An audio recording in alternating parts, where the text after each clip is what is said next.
Hello students, welcome to the B.B.A 5th semester business law session. So now we are coming to the last specific contract mentioned in module 3, that is agency.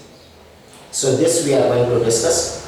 The main question of 10 marks you are going to get in this topic is rights and duties of an agent. What are the rights and duties of an agent? You will be getting it for 10 marks. Or they may ask you who is an agent in 2 marks question. 5 marks question, agency created by ratification. Agency created by ratification, that may be a question in here 5 marks. And again 2 marks you may have types of agents which I mentioned here: broker, factor, auctioneer, del credit. So these are where 2 marks questions can be asked in your examination. So 2 marks, 5 marks, 10 marks. So we are going to study about the agency today. So as you have studied other specific contract, agency is also a contract. Means it should fulfill all the essentials of the section 10 of the Indian Contract Act. It is also a contract. So we have studied indemnity, guarantee, bailment, pledge, and now agency. So but in Indian Contract Act, nowhere we have the definition of the term agency. On the other hand, here it is, here in section 182, we have the definition of an agent. Who is an agent? That is mentioned in section 182. So based on that, you have to here understand what is the term agency then. So first we will know who is an agent. So agent, according to section 182, agent is a person employed to do any act for another. Employed to do any act for another or to represent another in the dealings with the third person. So first, usually what you have is here an agent is a person employed. Person, here the word you should remember. The person means it is natural person, not artificial person.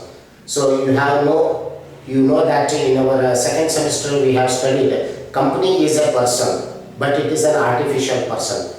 Now here person is a natural person who is employed to do any act for another. So one person will be here appointed to do the act for another or to represent another in the dealings with the third person. Now take an example.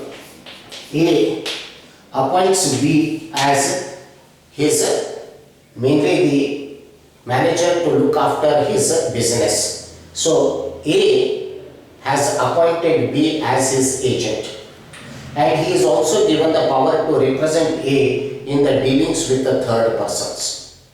So B will be acting as an agent. He will be looking after the business of A as an agent, and he will be representing A with the third persons here as an agent. So who is an agent? We can say that he is an intermediator. He acts as just an intermediator here between the person who has employed him and with the third parties. So the person who appoints him is called as principal. The person appointing the agent is called as principal. So in this case, A is the principal and B is the agent, and the relation that is created between them is agency.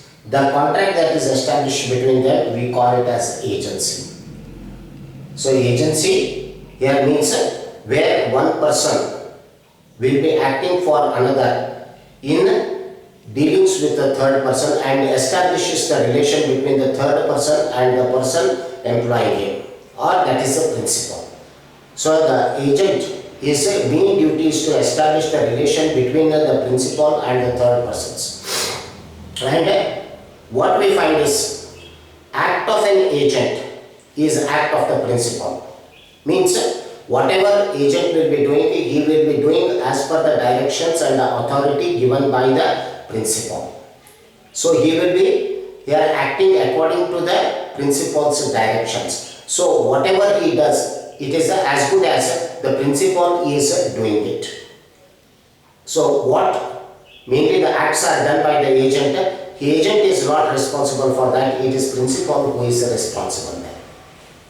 So the relation is established between the principal and the third person, not the agent and the third person. He is just an intermediator. He creates here that relation between the principal and the third person.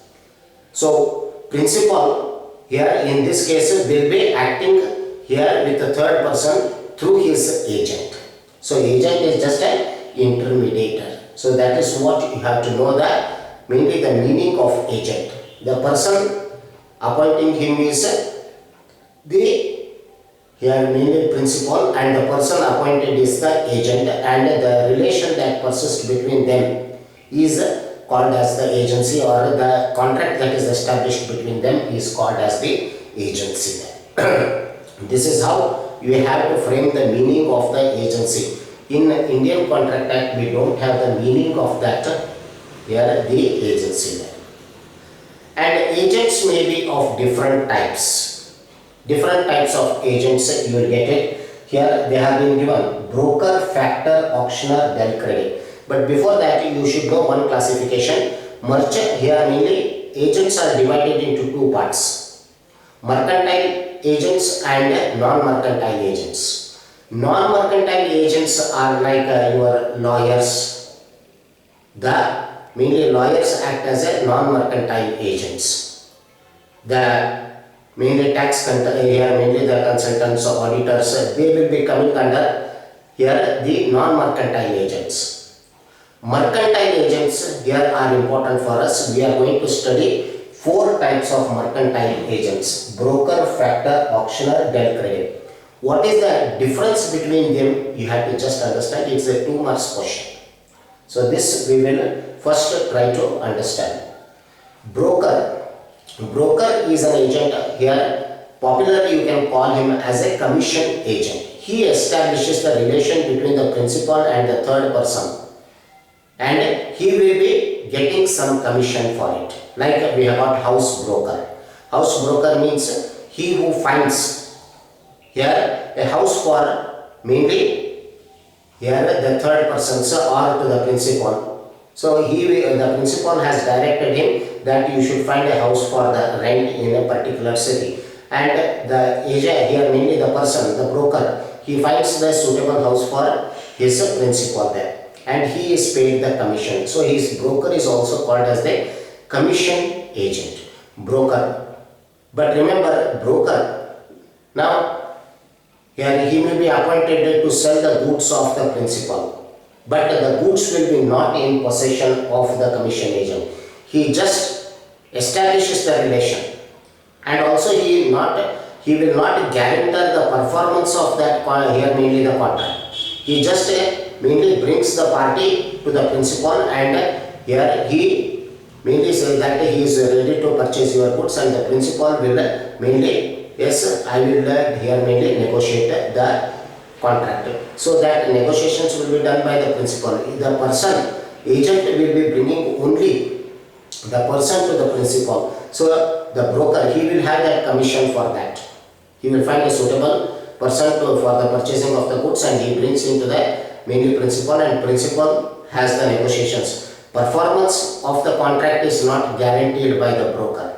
It depends upon the negotiations that go between principal and the third party there. So broker will be not having the possession of the goods. He just establishes the relation. Factor is also a commission agent. He is a business agent looking after the business. In this case, a factor here will be having the possession of the goods. He will be in the possession of the goods, and he has the power to sell the goods, to pledge the goods, to raise the money for the business. So this authority is there. He can sell the goods because that authority is given by the principal himself. He will be in the possession. Otherwise, possession of goods is not given to him.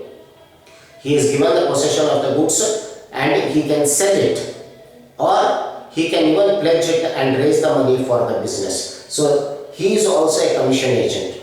He will be getting the commission. Yeah, and that is here the only difference between broker and a factor is that he will be having that possession of the goods. Further, auctioneer. Auctioneer is having the possession of the goods for temporary period to conduct the auction. So where a principal wants that his goods should be sold in an auction, public auction. So an auctioneer is appointed. Auctioneer is an agent of here the principal, the person who appoints him here to conduct the auction. He is just an agent. He will be here auctioning here the goods, and the highest bidder will purchase the goods there. So it is he will be not having any here the rights over the goods. He will be in the possession of the goods because the person who has come to the auction, he must see those goods. So and here we find that the principal is the owner of the goods, but auctioneer is not. He will be getting certain remuneration for what he has conducted the public auction there. So he is called as an auctioneer. He is also an agent. And now the last one is a del crede, which is more important. Del crede are highly respected and honored agents in the business world because they assure the performance of the contract between the principal and the third party. So when an agent brings the third party to the principal, he assures the principal that the third party is very sound and they will conduct, mainly they negotiate the contract and the contract will be performed. So he assures the performance of the third party del crede agents, and they will be charging a high remuneration, and they are highly respected and honored agents in the business world. Like this, we have got different types of mercantile agents. So who is an agent and the types of the agent. This is the first, mainly the part of the agency which you have to understand. Next one, we are going to study creation of agency. How the agency is established. In that, the most important question is agency by ratification, which is a 5 marks question. And other here methods how the agency is established. This is one. And next we will be taking rights and duties of an agent. So this, as and when we here mainly take the class, in the next class I will be speaking on the creation of the agency. We will continue this aspect.